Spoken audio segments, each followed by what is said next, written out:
think when it comes to suffering, when it comes to hardships, trials, and tribulations that we face, one of the foundations that we have to stand on, to stand our ground, is a double-sided coin. The one is the sovereignty of God, and the other one is the love of God. And I want us to just take a quick look at two righteous men within the Bible that I think will help us understand this more. The first one is found in the book of Job, and it's the story about Job. Right in the beginning, God calls this man the most righteous on earth. There is no one like him. No one fears the Lord as Job fears the Lord. And then it starts going wrong for Job.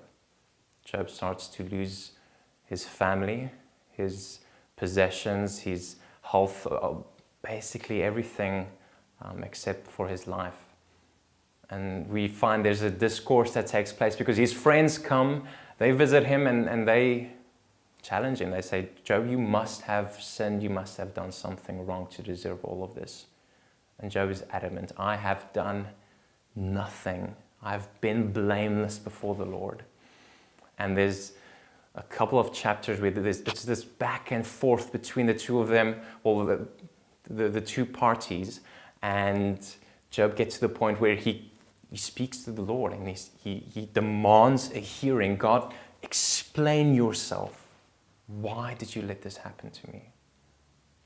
And there already, it's a cry I know that is so true to every person that faces hardship. Why does this happen to me? What did I do to deserve this?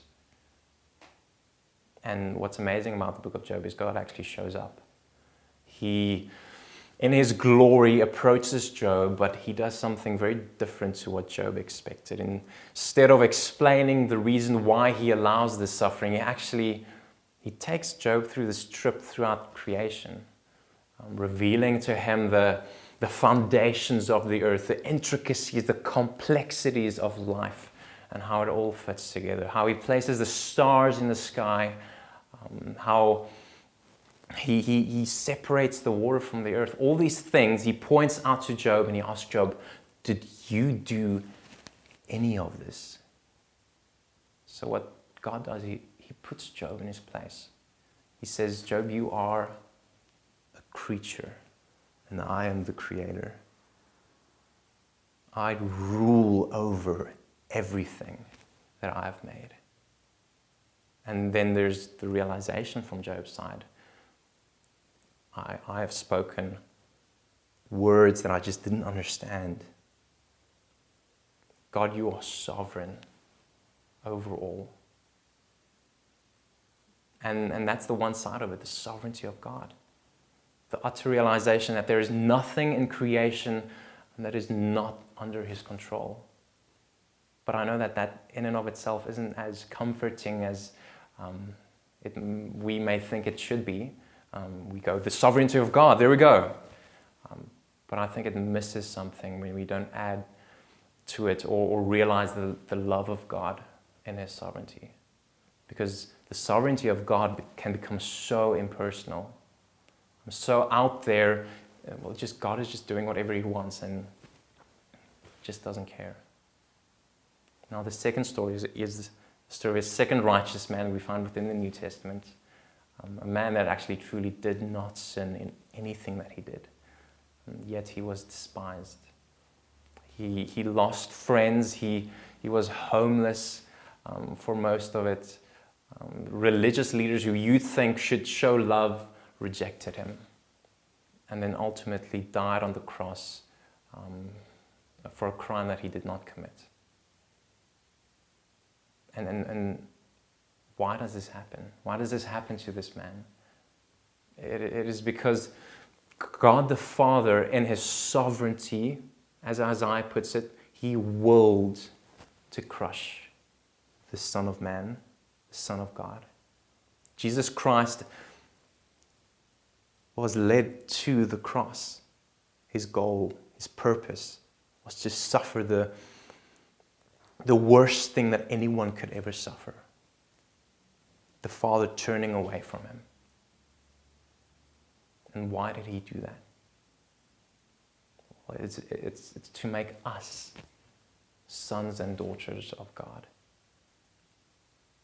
so that the Father can pour out His love on us, to show us the affections, the true love that God has for His sons, for His daughters.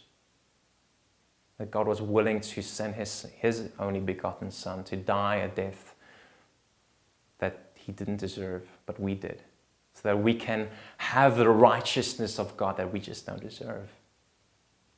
And that's the other side of this coin, that in His sovereignty, as the Bible puts it, He allows whatever to happen to you, but in His love, He allows it for your good. And like Job, we will get to places where we ask, why? And the answer doesn't lie in an explanation. It lies in a person, in knowing a person, knowing Jesus who suffered throughout His life, so that when we go, Lord, I've lost family, Jesus will say, I've also lost family. I know what that feels like. Or I'm going through this utter hardship. I don't know how to bear this. And Jesus said, I've gone through a similar temptation. Lean on me.